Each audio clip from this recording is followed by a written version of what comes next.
Hey everyone, welcome back to National Park After Dark. I'm Cassie. And I'm Danielle, and we are two different vibes today. We are this is not planned at all. But if you're watching on YouTube, Danielle, or if you're not watching on YouTube and you can't see us, Danielle has a skull shirt on, and mine is literally all flowers. I look like I'm wearing something from the 70s. Yeah, you look very flower power today. Yeah, and you look very spawn till you, Metal. yeah, metal. What does it say? Spawn till you die. Yeah, it's like a tarot card. It looks like I got this in Alaska. I remember it. It has it looks like a tarot card and it has two salmon on it and it says spawn till you die. I think it's clever. I think it's hilarious. It's a great shirt. It's a great shirt. It's just so Thank you. funny because I feel like this is very telling of both of our personalities. Yes, golden retriever, black cat in full force today. Yeah. Well, we have a Trail Tales episode for you. And would you like to go first or would you like me to take the lead today? I'm kind of feeling like going first. Okay. Okay. Mine is titled Little Ray of Lightning Strikes. Hi, lovely souls. Ray here. I adore you two so much. Thank you for being your beautiful, authentic selves and sharing these wild tales. While this experience isn't exactly out on a trail, I felt that I was meant to share this experience with you all. My husband and I work remotely, and we were busy typing away on our computers during a work week, and I briefly looked outside to notice some gray clouds coming through. I asked my husband if we could take our little fur baby, Lila, out on a walk before the rain came through. He agreed, and off we started on our stroll through the neighborhood. We decided to take Lila through the forest trail that makes a nice little loop back to our home. As we were about to walk into the forest, I felt my stomach drop. I looked up at the dark, ominous clouds right above us, and I felt a darkness overcome me. I couldn't explain what it was, and we decided to continue our stroll. After halfway through our walk, I remember being midair in a fetal position, covering my ears, surrounded by white light. I heard the loudest boom. I fell to the ground, and my first thought was, where is Lila? I heard my little chihuahua cry and saw her running in the distance. I noticed that we were surrounded by smoke. I had no idea what had just happened, and my husband and I exchanged looks, and he screamed that we had been struck by lightning. I remember feeling a numbness throughout my body, but my heart was racing, and I was so focused on getting back to Lila. We started chasing her and realized that she was running back home while my husband was yelling for someone in the neighborhood to call 911. We arrived home, and I was processing what had just happened. Lila was perfectly fine, yet frightened out of her mind. She went and hid under our sofa, and my neighbor came over, who happens to be a nurse, and held my hand as I was shaking from what we had just experienced. After a visit to the ER, we found out that the lightning had struck a tree close to the trail and a lightning shard had entered my husband's back and exited through his foot, leaving a burn hole through his sock and shoe. With that being said, he was okay. We both ended up with some small cuts and bruises since we were tossed about 6 feet into the air. My hubby now believes that he is Thor. I felt horrible for what my little Lila had experienced. I knew it was a traumatic experience for her, so I decided that I wanted to connect with an animal communicator to see how she was processing things. I actually was able to find a local animal spirit communicator, which I was so excited for. We scheduled an online meeting, and I was blown away by her response. She initially asked about the experience and what had happened. She mentioned that Lila communicated to her that she had flown back home after the lightning strike. I couldn't help but chuckle because she ran with the wind that afternoon. The spirit communicator also wanted to get to know who I was, and I shared that I was a local artist. She asked for the name of my business, and I told her it was Little Ray of Light Design. She immediately said, "Ray, you are not a little ray of light. You need to realize that you are a huge ray of sunshine, and you can no longer play small. You are experiencing a sign from the universe." Her response resonated with my soul, and I knew that my art needed to be bigger, and I also needed to believe in myself. Wow. She also went on to ask about my husband. I said that he had actually been struck by lightning, but that he was okay. She said that this was because the trees are his spiritual ancestors. She went on to explain that he was able to withstand the strike because his ancestors are connected with the woods. This made my stomach drop because my husband and his father do a lot of woodwork crafts and furniture together. Whenever I went on my hike with my husband and his father, they would always save a tree that was either entangled by another tree or covered in debris. It always amazed me how they could spot trees in distress. We started working as a team to help these trees on our hikes. I feel that I'm pretty mindful on my hikes and I'm able to spot wildlife, but I rarely ever notice if trees just need a little help from us humans. I was in awe of this session and it really empowered me to evolve overall. The craziest part of this experience is that my dad had called me a few days before the lightning strike and asked if I was okay. I was very confused and I told him that we were fine. He went on to share that 7 hikers were struck by lightning at Grandfather Mountain and Blue Ridge Mountains, and he was afraid that it could have been us. Perhaps this experience was meant to happen.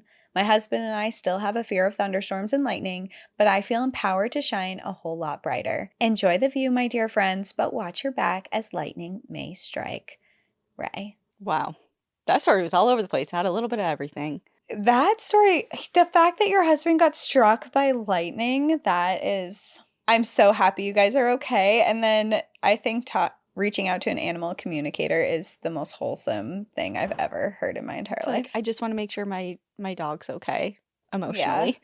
That's such a Yeah. Chihuahua Parent dog thing parent. to do. Yeah, it really is. Like, they're just your babies, and Chihuahuas are probably some of the best well taken care of dogs in the world. Yeah, They're they just really are. They're your little babies. Yeah.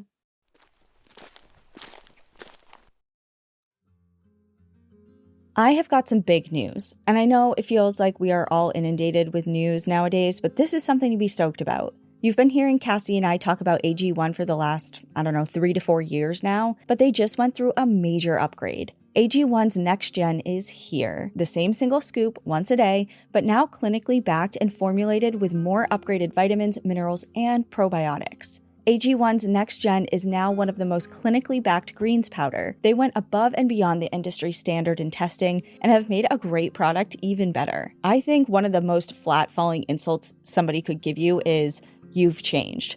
Like, yeah, isn't that the whole point of this whole thing? We are always evolving, and so is AG1. Next Gen represents years of development and 4 clinical trials and has been clinically shown to help fill common nutrient gaps. Yes, even in you healthy eaters, and has been clinically shown to enrich the gut microbiome. After years of incorporating AG1 into my morning routine, I can truly say that drinking it in the morning, it really just sets a positive tone for the rest of my day and helps me feel my best for whatever comes my way. Now clinically backed with an advanced formula, this is the perfect time to try AG1 if you haven't yet. I've been drinking AG1 for 3 years now, and we are so happy to be partnering with them. So subscribe today to try the next gen of AG1. If you use our link, you'll also get a free bottle of AG D3K2, an AG1 welcome kit, and 5 of the upgraded AG1 travel packs with your first order. Make sure to check out drinkag1.com/NPAD to get started with AG1's next gen and notice the benefits for yourself. That's drinkag1.com/NPAD.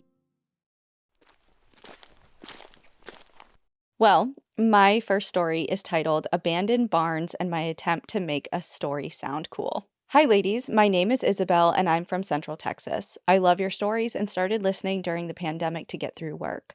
I particularly love the trail tale since I'm nosy. Same. Yeah, I want to know what's going on in people's lives. I really wanted to share my story even if it's a little boring. This story isn't in a national park or even on a trail. I'm not a storyteller, so please have grace for my choppy writing and retelling. Here we go. The year is somewhere in the late 1920s.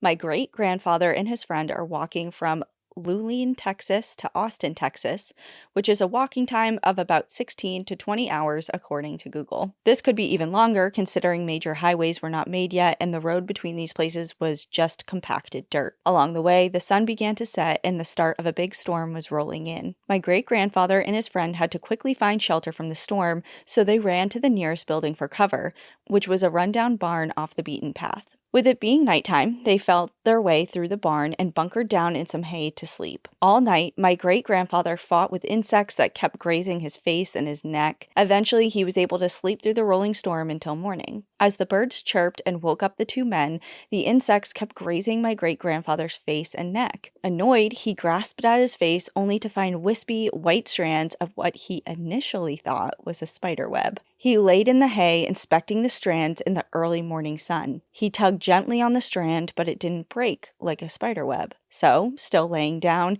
he started from one end and followed it down to the pile of hay next to him, only to come face to face with the skull of an old woman whose long white hair brushed over his face all night long. He jumped up and screamed, waking up his friend, who also started screaming. Both men hightailed it back to the main dirt road and never looked back.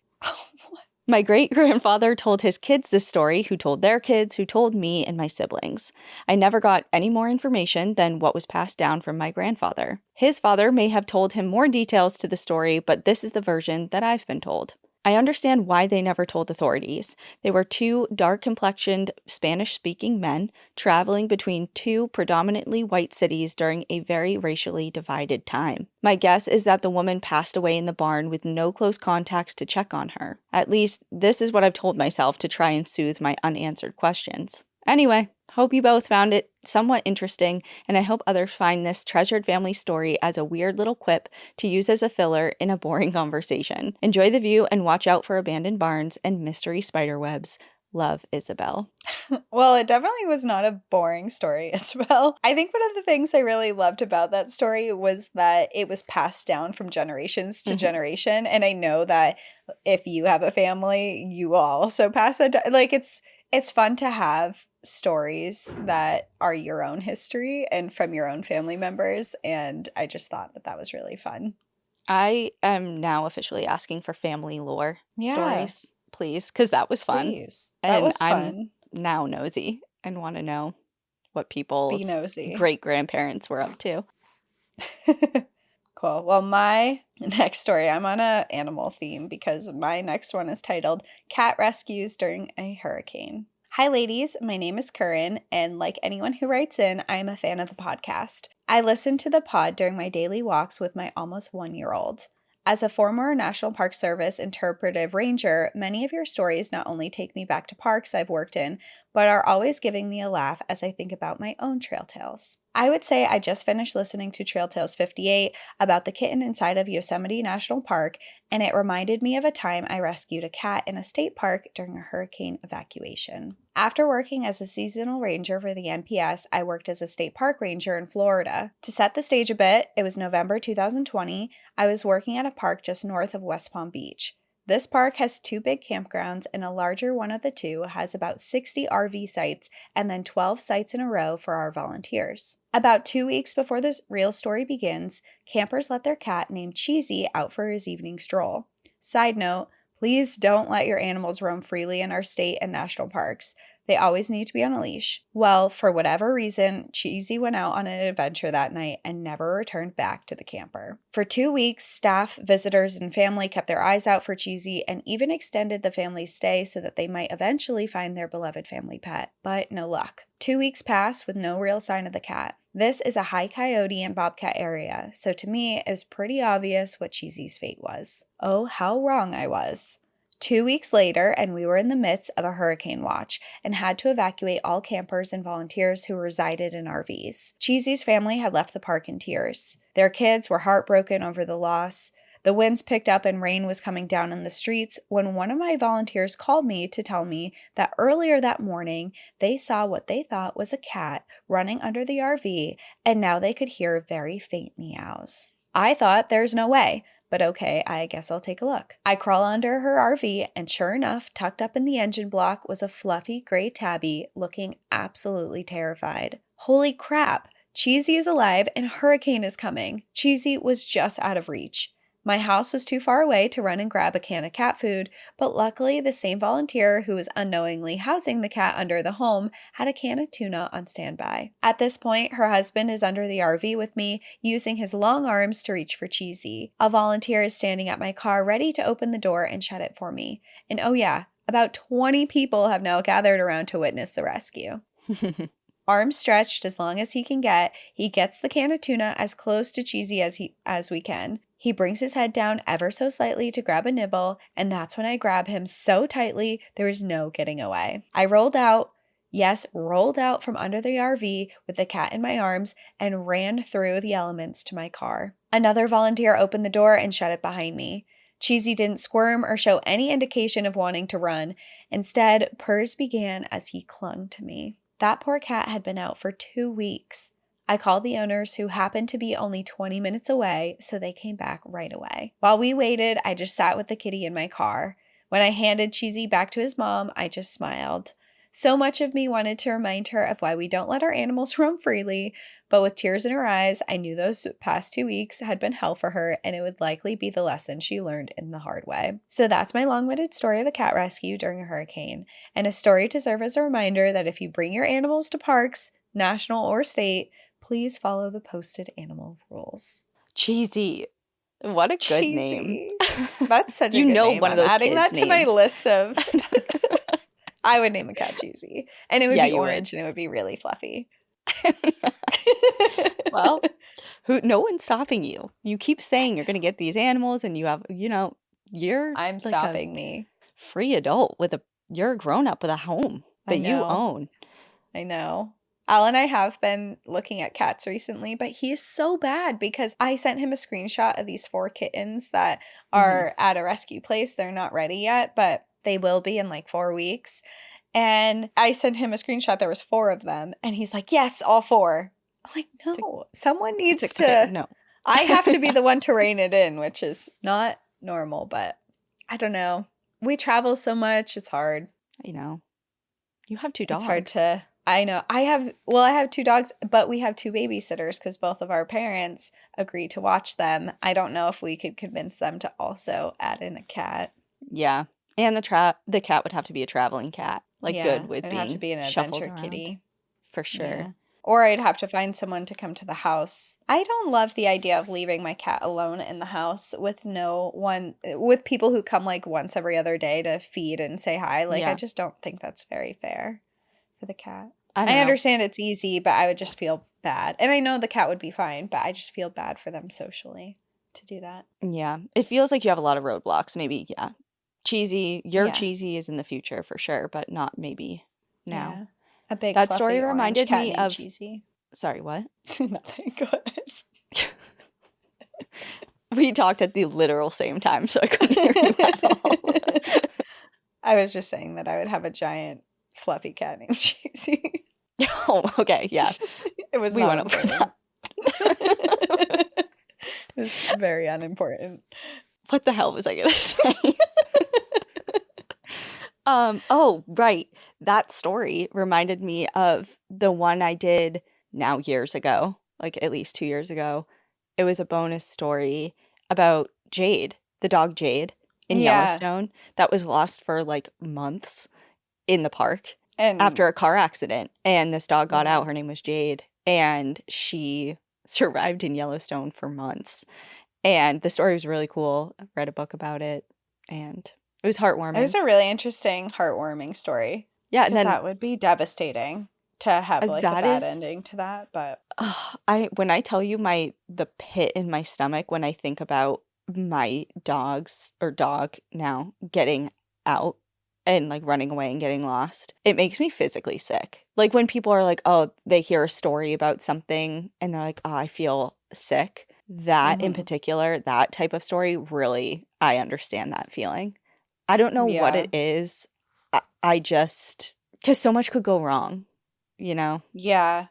Well, at they're every out in turn. wildlife, and they're cars domesticated and dogs, and cars, people. I think my biggest fear is that a person would find, not my biggest fear, a big fear would be that a person would find my dog and then not report it to anyone and keep them. And okay, then I would just never know. I'm going to one-up you and give everyone a new fear. Okay. And I remember telling you about this, and I'm going to botch the details, so I'll keep it really short. But essentially, there was a veterinarian that I used to work with in Washington State, and he was a relief doctor at our hospital. So I didn't work with him all the time, but I worked with him for like a handful of shifts. And some of the girls that I used to work with texted me after I had moved out of Washington and sent me news articles like, do you remember this guy? And I was like, oh yeah, whatever. And they're like, yeah, he's all over the news because he had a property out in Washington, and the neighbors' dogs used to always get loose. They were 2 huskies, and they used to always get loose. I remember the story. Yeah, and he, for whatever I don't know. Like I said, the details are murky now because this was a couple of years ago. But essentially, he was threatening the owners of like keep your dogs in or like whatever. I don't know. I think he had some livestock that they may have been like slightly harassing or something. I don't know. But Yeah. anyways, long story short, he friggin' killed them and then like took the dogs that once they were on the property, family pets, and he euthanized them with Euthasol from the Oh vet my office, God. and then took them, put them in garbage bags, and threw them on the side of the road, and then told the owners where they could go find them. He's like, go get your That's dogs. so messed up. I'm sorry. That's so That traumatizing to is, everybody. how is someone a veterinarian who does that? Well, his license Well, is of probably course. long gone I would now. hope his license is gone. Is he in jail or anything? I think there was like a lot of discrepancy because I know he was from Canada. So I don't know if like there was some sort of, I don't know what was going on with it. But yeah, wow. I don't even remember his name.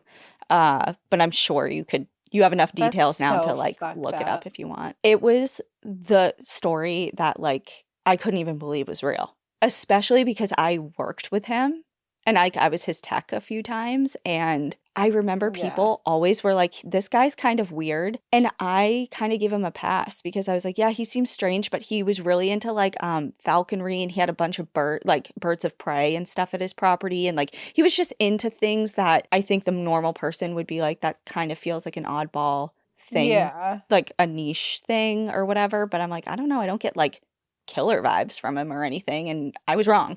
I was very wrong. Yeah. Yeah. Man, Oh, you have to be really anyways. messed up to do anything like that. Because Yeah. that's so intentional. Like the It's process of doing diabolical that. Yeah. and evil. And those dogs he had to have been, I just think of the dogs. They had to have been like nice dogs that ran up to him to Yep. do that. Trusting. Trusting of him because you can't Yep. just do that with a dog that is aggressive or by Yep. yourself, And you the know? family, I remember seeing the family posted all over Facebook about it because they're like, we want to get the word out. This is insane. And they posted pictures of the two dogs like with their children and like on the couch and like just, it was just so awful. Okay, let's move on Yeah. because I'm getting sick right Yeah. now. That's awful. So, anyway, yeah, that's needless to say, my fear is not only wildlife and getting hit by a car and having someone take them for their own because Chaska's amazing and who wouldn't want him, but Yeah. also people are messed up. Yeah, And that's or so they're like, "Oh, I true. shot him because I thought it was a coyote." And it's like Yeah. a golden retriever. It's like, "Are you kidding me?" Someone saw Ember the other day and thought she was a coyote. Yeah. I was like, "Are So you concerning. serious?" Ember does not even look slightly like a coyote. It's like, "Oh, is it cuz she's a dog?" She has a pink bandana on. Like, what do you It's just mean a short coyote? brown She's fur. small. She's dark brown. Like, I'm what do laughing you because I laugh mean? when I'm uncomfortable, and that makes me uncomfortable. It made me nervous though, because I was like, what do you mean people could mistake Ember as a coyote? Well, that's the She's thing. like, Yeah, she's a pit mix. Like, what do you mean a coyote? yeah. And She's a, people are so trigger happy also, especially like I out like if you have a them. big hunting area too. I know. Yeah.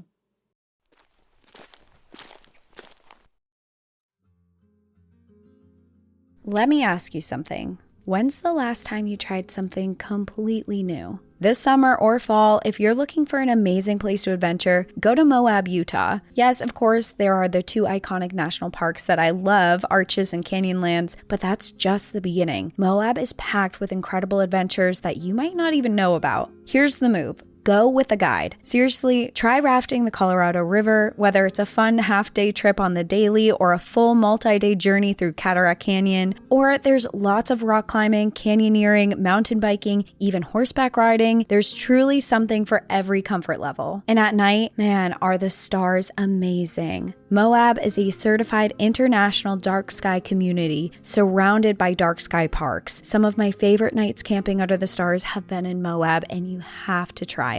There are also lots of places to explore nearby. Take a side trip to Bears Ears, see ancient petroglyphs, drive the Colorado River Scenic Byway. You'll never forget your time here. Bottom line, don't just pass through Moab, discover it for yourself. Go to discovermoab.com to find guides, places to stay, and all the info you need. That's discovermoab.com. Plan your trip today at discovermoab.com.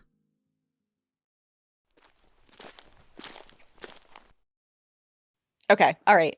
let's go on with something else. Probably to another. I don't even know where this story is going. It could also be depressing. Perfect. It's titled Poor Planning and a Psychic.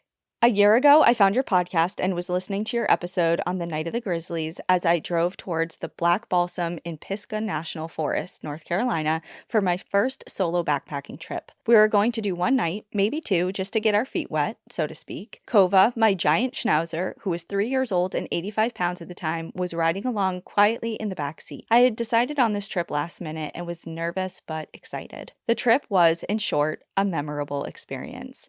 But here's the long version. We arrived late to the trailhead and started up towards Black Balsam Knob with 40 minutes to sunset. Reaching the top of the rise, I realized we did not have time to cross and get back down under the tree line before sunset as I had planned, and this posed a problem since we were hammock camping. No trees equals no hammock. But I figured I could figure it out when we got to a campsite. So I passed campsite after campsite, watching the sun sink lower and lower. They were all taken. The climb up had been steep enough that I had zero interest in navigating back that way in the dark, even with a headlamp, since both Kova and I were carrying weight. I was also not loving the idea of pressing forward into the winding, steep trails that were at times edged by brush taller than myself, home to who knows how many black bear. Oh yeah, forgot to mention, this whole area is heavy with black bear presence, and canisters and spray are required due to years and years of campers not being careful with food. And I had just listened to you both tell me about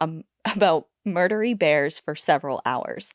Awesome. No going back. No going forward. No open campsites. Bears everywhere. I was watching the sun go down and remember thinking to myself that at least the sunset is beautiful since it may be my last. The mental theatrics were in full force.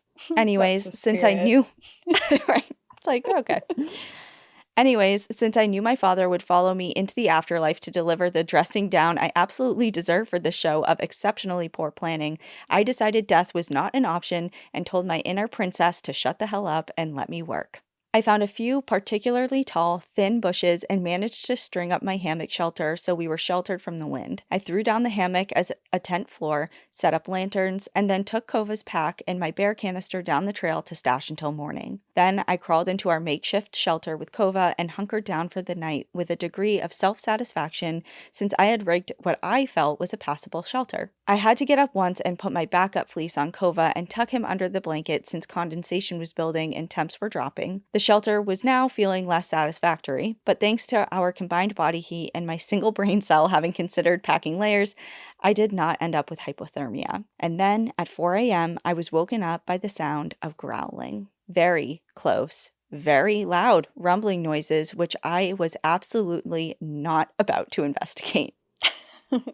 It happened just once, and then it was quiet for who knows how long. It felt like an eternity. There were no crunching leaves, no snuffling, nothing. Kova seemed unconcerned, which should have calmed me down, but since I was absolutely convinced at this point that we were about to be eaten, I just assumed there was something wrong with my dog. And then my stomach growled. Again. I had forgotten to eat dinner in my haste to stash our food and to get inside the tent, and now I was hungry. I was also so done with this shit show of a trip. And so I set aside my last brain cell and decided that come hell, high water, or bears, we were leaving at sunrise. It's so funny because the paranoia surrounding this is definitely because of you, Cassie. Me? Yes, Me. They were just listening to Night of the Grizzlies, which is... I didn't make that story up. Yeah, but you sent it out to the masses in a way that was terrifying. Yeah. Sorry that I caused your stomach growl to scare you. I started packing our tent, located our stash, and cracked a canned coffee before donning my headlamp and hitting the trail. We reached the top of Tennant Mountain just after sunrise, and I admit, stopping there to finish coffee and have breakfast was spectacular. We cut out Grassy Cove Top and instead followed a shorter loop back to the trailhead, arriving at the car around 10 a.m. I drove home feeling tired, proud, and determined to never again be such a dumbass. About 5 months after I nearly unalived Kova and myself in the mountains, I hired a pet psychic. Another one. Wait a second. What's going on here? Is there a theme in this episode? Unintentional theme by me, I think. Subconscious also. I hired a pet psychic to talk with my cats and Kova. Now, I was skeptical. I'm super spiritual and believe in this stuff, but still, scams are real. But I had questions about my cats. These are my first felines, and I didn't feel I was meeting all of their needs, but couldn't figure out exactly what I was missing. Oh, This is another very wholesome. what in the world? It's making me want to hire a pet psychic to talk to I my feel like, dogs. yeah, I feel kind of like I've been failing for not doing this Neglecting. now. Yeah. Enter psychic from stage left. She had only asked me for a photo of each animal before our session and for their names. No other details. We kick off, and I am careful to not offer anything up front. She just starts. She talked about things she could not have possibly known about with the cats, enough so that by the time we moved on to Kova, I was sold on the authenticity of this discussion. She asked if I had any outdoorsy trip planned in the near future, and I confirmed that I was considering a trip in the late summer to visit Big Bend National Park. She says, he's very concerned about the bears, and I was floored. She goes on, he's concerned about you being somewhere. It feels remote, and like he's concerned about not being able to protect you, and he just keeps sending ideas to me, like of big predators, and bears are just the first thing I think of. He clearly doesn't know exactly what this thing looks like, but he doesn't want anything to do with it. So I told her Kova can't actually hike in Big Bend, so I was going to leave him at home, and she informed me he definitely doesn't like that idea. And so then I told her there are no bears in Big Bend, so he doesn't need to worry. Is that true? I don't know. I'd have to look it up. I'll take your word for it, Erin. And she says, yeah, he doesn't believe you. I guess me neither. I don't know if that's legit. Needless to say, I did not go to Big Bend. Kova also apparently does not like me going to bars by myself, is afraid of me hitting my head, and generally indicated he doesn't think I'm capable of surviving without him. After our trip to the mountains and a 20-pound wooden display falling on my head shortly after the psychic discussion, I feel like Kova's concerns are reasonable. Just saying. This creepy. is adorable. Quick side note. You say creepy, I say adorable. Quick side note, I find humor in my short overnight on the mountain, since I am okay and learned from the trip. That said, in case others do not read between the lines of my experience as I have done, this was a best case ending to what could have been a really bad situation. Your podcast describes so many situations which are product of our own human error. What starts as small, seemingly insignificant oversight can become a true issue when the environment is unforgiving and you are hours from assistance, alone, and unprepared. We learned from this experience, and I am now the person in the group who is overprepared and probably slightly annoying in my insistence for everyone to carry a minimum list of gear before starting any adventure. But you know what? I'd rather be a little annoying than a lot dead. Happy trails, Erin.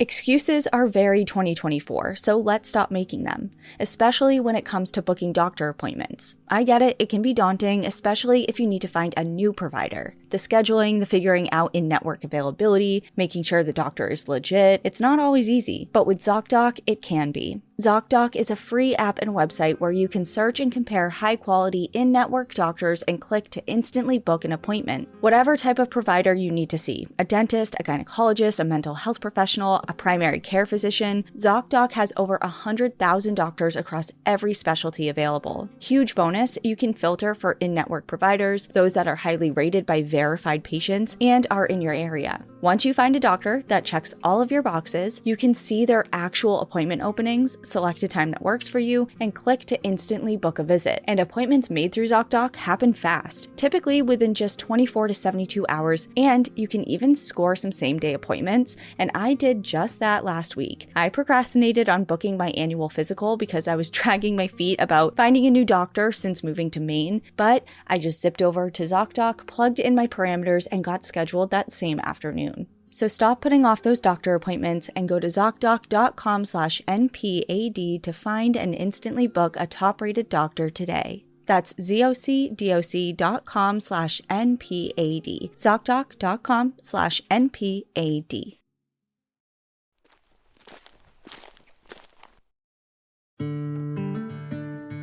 Hey, it's Danielle.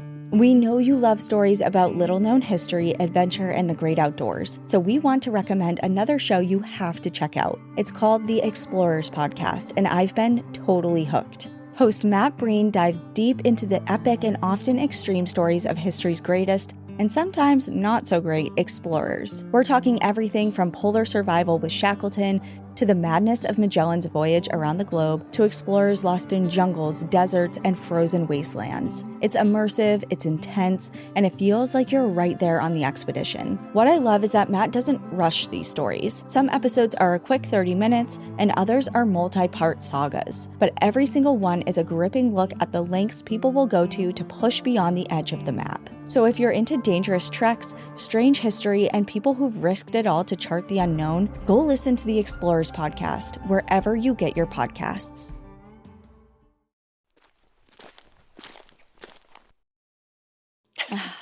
Pet psychics, man. Okay, this is a sign that we should probably get on that. Yeah, I think we should. I think it would be really fun. I'm just a little worried because Chaska's so emotional, and you know what I mean. Yeah, he's the most emotional dog I've ever met.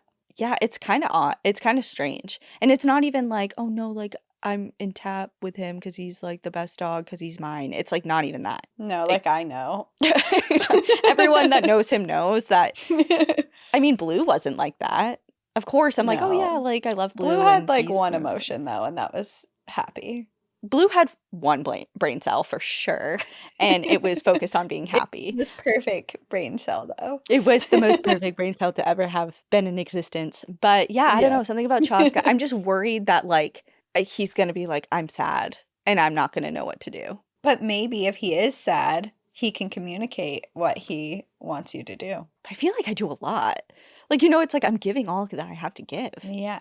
I don't know. I feel like because he's so emotional, I don't think it has anything to do with you. He very much loves you. Yeah, that's true. But because he's so emotional, maybe it would be an interesting reading. And I think also it might make me sad because I think that a lot of, I know, and it's so weird that the synchronicities of life that we're talking about pet psychics, and this is all coming full circle right now, because Chaska was always an emotional dog for sure.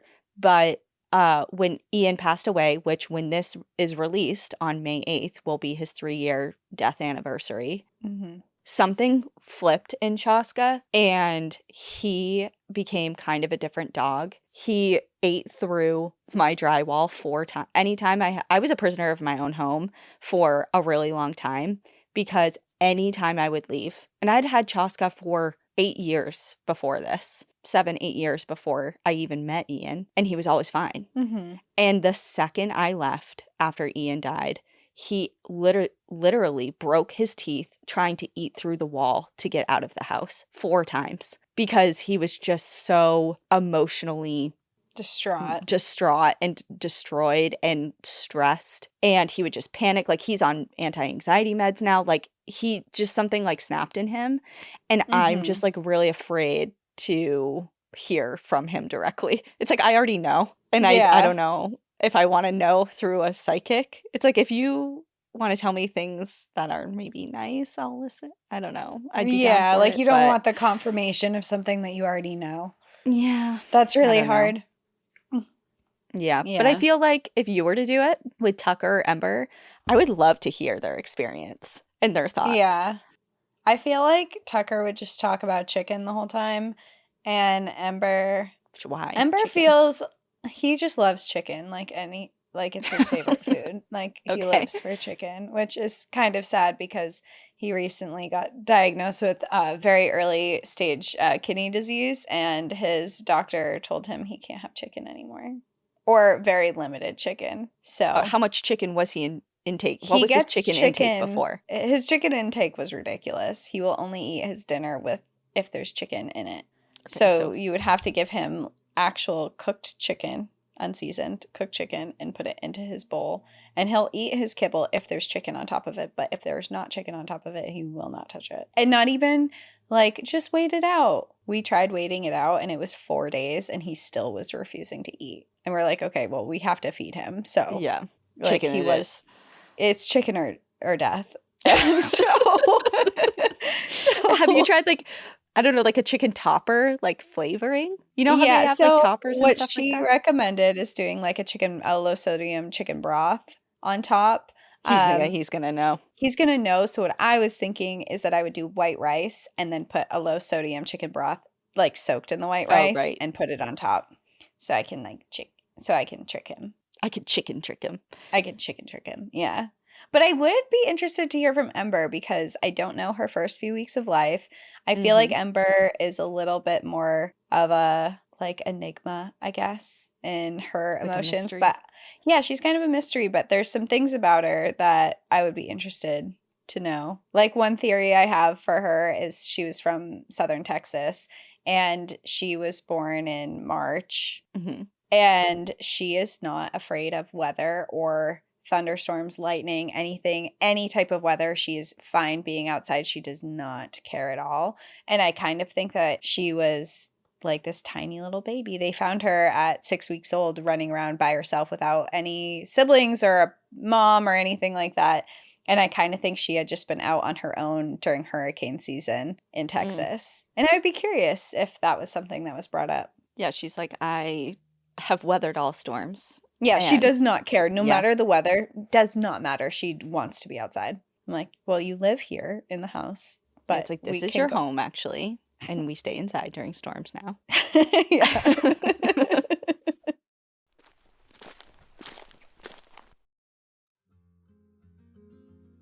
I don't talk about this much, but now's the time. I am so prone to nausea. I don't know what it is, but I've always had the biggest sensitivity to it. It'll hit me randomly all the time, doesn't matter what time of day it is, what I've ate, or what I'm doing, and I've struggled with finding a solution to combating it, but relief has come in the form of Relief Band. Relief Band is the only anti-nausea wristband that quickly relieves and effectively prevents nausea and vomiting associated with motion sickness, anxiety, migraines, hangovers, morning sickness, chemotherapy, and so much more. Relief Band is legitimately a band that you wear on your wrist to give you relief from nausea, and you can change the intensity depending on how you're feeling to make it stronger or weaker. It's 100% drug-free, non-drowsy, works quickly before or after symptoms start, and has 0 side effects. And this is such a lifesaver for me because in the past, I have worn these anti-nausea patches and had to take them off because they blurred my vision and gave me some other weird side effects. But now with Relief Band, I have my solution. The technology was originally developed for hospitals before being sold to consumers. It's FDA approved, clinically proven, and recommended by doctors nationwide. And I know I just shared my experience with you, but I'm not alone. A customer named Michael said, quote, "The Relief Band is the first product I have tried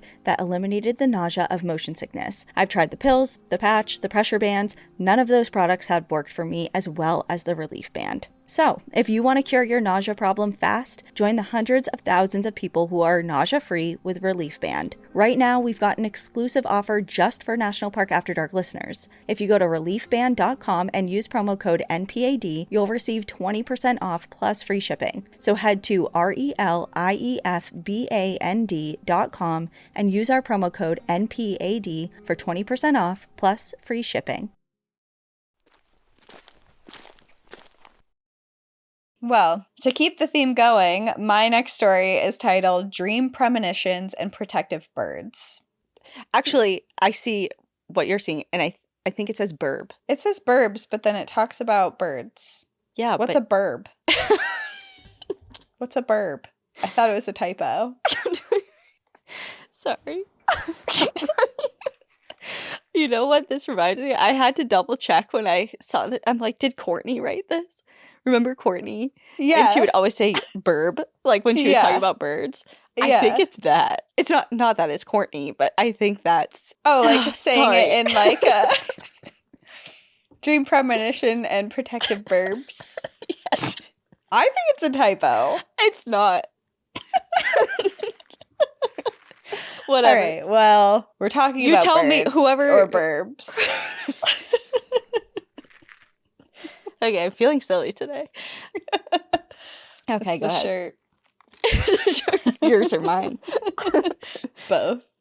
Okay. Well, either way, I'm going to tell the story.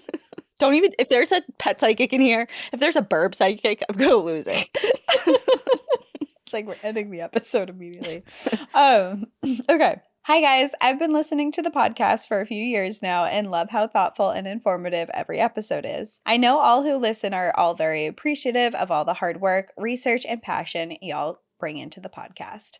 My name is Crystal, and I'm from Southern California. My cousin and I lived together in our early 20s in Hollywood and hiked once or twice a week around the area. One day, I suggested going to La Tuna Canyon Trail in San Fernando Valley because I had been there a few times during the spring the year before and remember it being so beautiful walking along the stream leading up to multiple waterfalls that gradually increased in size and intensity as we hiked up higher. Now, before I get to our trail portion of the story, I need to preface that the night before I had had a dream. I had gone out to lunch with my grandpa and I told him I was going to hike the next day. In the dream, he looked down and shook his head while saying in Spanish, "Es muy peligroso," aka, "It's too dangerous."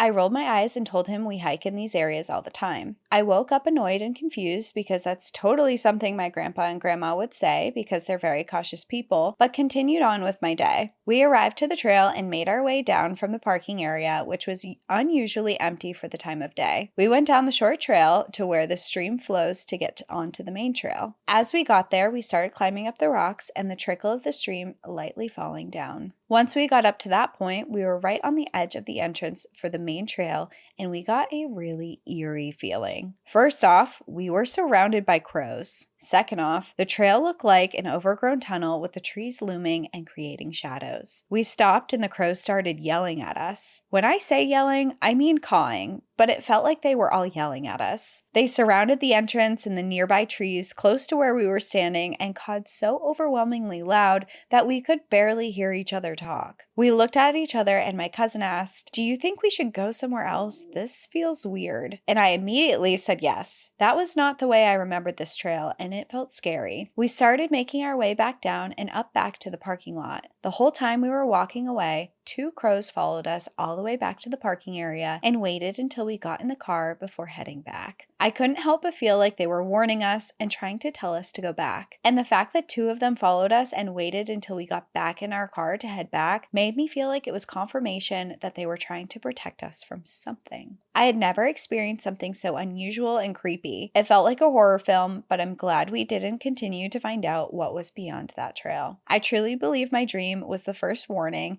and then the universe sent the crows to make sure our strong-willed personalities were humbled in that moment. We both have heavy Sagittarius placements in our chart and don't like being told what to do and like to prove other people wrong. Shout out to our fellow Sag, Danielle, smiley face.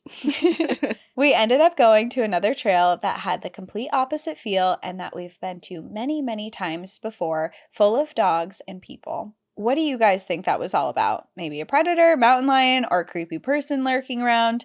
I don't know, but I love animals and trust their judgment. Thanks for all you do. I hope one day I can join one of your trips, sit around a campfire, and tell you guys some more creepy paranormal stories passed down from my family that I have also experienced. Love you guys, enjoy the view, but trust your prophetic dreams and the burbs. There it is. There it is. Not a typo. Burbs. The burbs. What do we think? I think there's something to be said about paying attention to the behavior of animals around you when you're out in nature. And sometimes they're responding to you or like sounding alarm calls or whatever because of your presence, but it could also be indicative of something else. And it's important to make sure you're kind of in tune to that and paying attention to that. Yeah. Crows are also really intelligent birds. So I think that's also something to keep in mind. So I don't know what it could have been. Like you said, it could have been they didn't like you and wanted you out of their space. But also, I mean, maybe there was some protective aspect thing going to it. on. Yeah. Especially coupled with the dream beforehand and just it feels like we don't really believe in coincidences, and that Sure feels like it could have been a warning for sure. Speaking of dreams, actually, this story reminded me I had a dream about you last night. Okay. It was real. I woke up this morning and I was like, what was that? And now if it was a warning to me, I feel like I should confront you about it. Confront me? Yeah, confront you. Okay. I had a dream that you approached me and said that you were giving up podcasting for your real dream to become a rock star. And you pulled out a guitar and you started singing all of these songs that you had been writing. And you told me that your dream was to go out on the road and become a musician. Okay, well, And then you showed up in that shirt for this So you're recording. Like, oh, fuck. I'm like, she's doing it. It's coming true. My prophetic dream. Yeah, you don't have to worry about me with that. I don't even listen to music, so I know. I was shocked. You were really good in my dream too. maybe it's like an alternate timeline. That's Maybe me. But in this one that we're living like consciously right now, you don't have to worry about that. Thank you. You're welcome. I know if anything happens to either of us, like we're kind of Fucked. screwed. I think about that like actually kind of a lot. Yeah. And I feel like we need to Our like lives figure are that very out. much intertwined. Seriously, I'm like, what would ever happen? And We need alternate. I have a backup plan that What's I never is told it you. as But a musician? it is not. It is not. I asked. This is so funny because it was actually like a couple days, like maybe a week ago now. I'm so curious.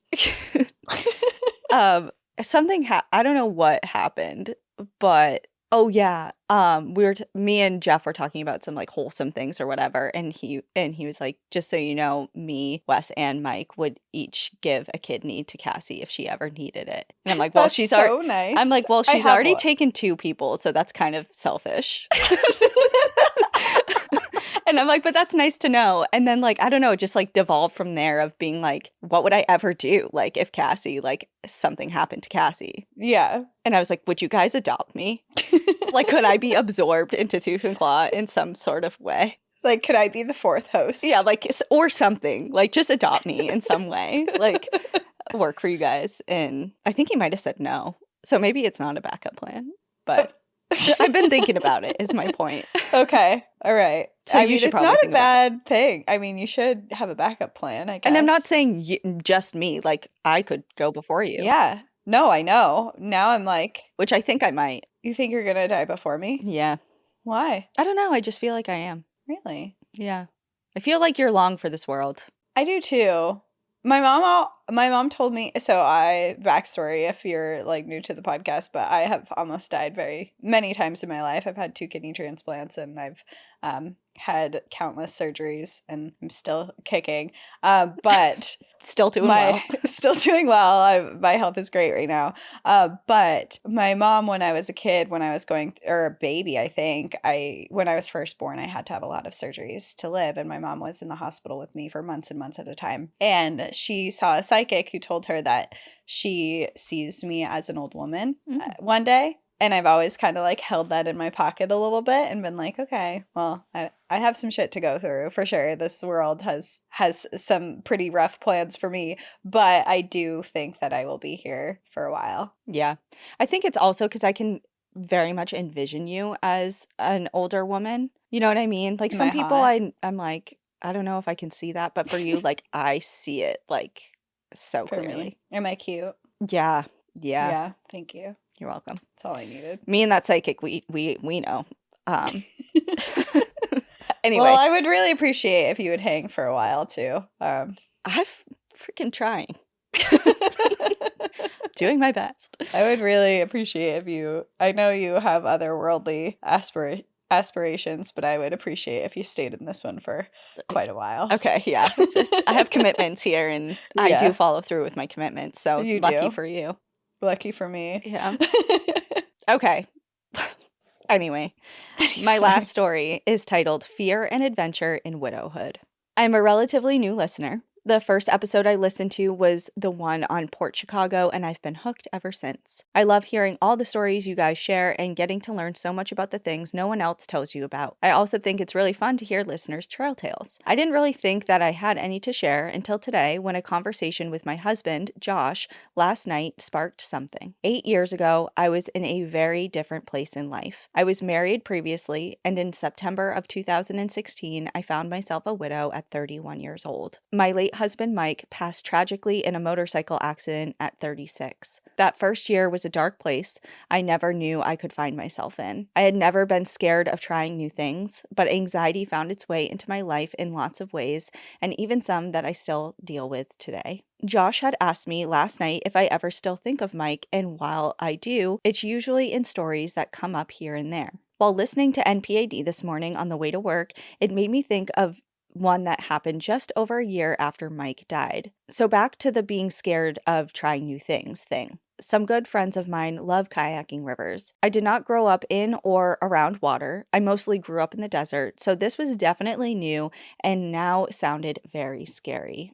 They convinced me to join them on the Nantahala River in North Carolina, and for some reason, I said yes. So early morning in late September, we drove up and started our trip. One double ducky for me and my friend Kim, and 5 kayakers, her husband Jason, their son Gavin, and 3 other friends. I started off a little rough. Gavin quickly went swimming and did not want to continue on. Kim and I dumped out also to make sure that he was safe and took a good 10 minutes to convince him to get back in his kayak so we could continue on. There was no choice as we were on the bank of a river with nowhere to go but down. We finally got everyone back in and continued on. The rest of the first half of the trip was beautiful and had relatively gentle waters. We stopped at a riverside pizza place and enjoyed lunch, as well as some much needed break time before finishing up the route. Gavin decided he didn't want to go on any further and Kim was going to stay with him, which meant I would most likely have to venture down the river in the Ducky by myself. That was not going to happen.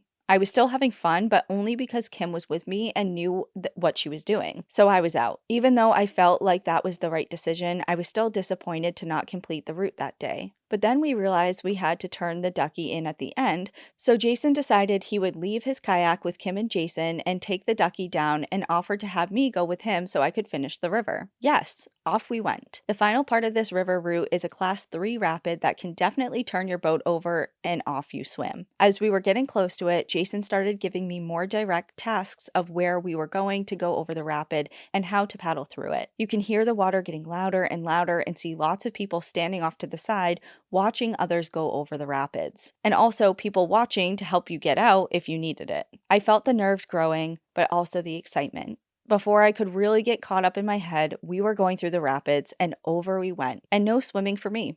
It was one of the most exciting things I had ever done, and I just kept thinking, I did it. That moment changed things for me as I continued to move through my grief of losing Mike, and the buildup of self-confidence from that moment and that trip has stayed with me ever since. While I definitely went through years of anxiety issues related back to losing Mike, I have worked really hard to find the girl who got lost in all of that and that sense of adventure. In all of that work, I found Josh, not only someone who has always supported anything and anyone from my past life, but someone who is always ready for an adventure and has continued to help me find that part of me that I feel like I lost years ago. I'm sure it's no coincidence that he was a prior raft guide himself, and while we haven't gotten on a river together yet, we spend a lot of time in our own backyard with our 2 boys playing in our creek. Thank you for allowing a space to share and hear stories from everywhere and everyone. I hope you know that you make a difference. So enjoy the view, but watch your back and don't let the fear of something new stop you.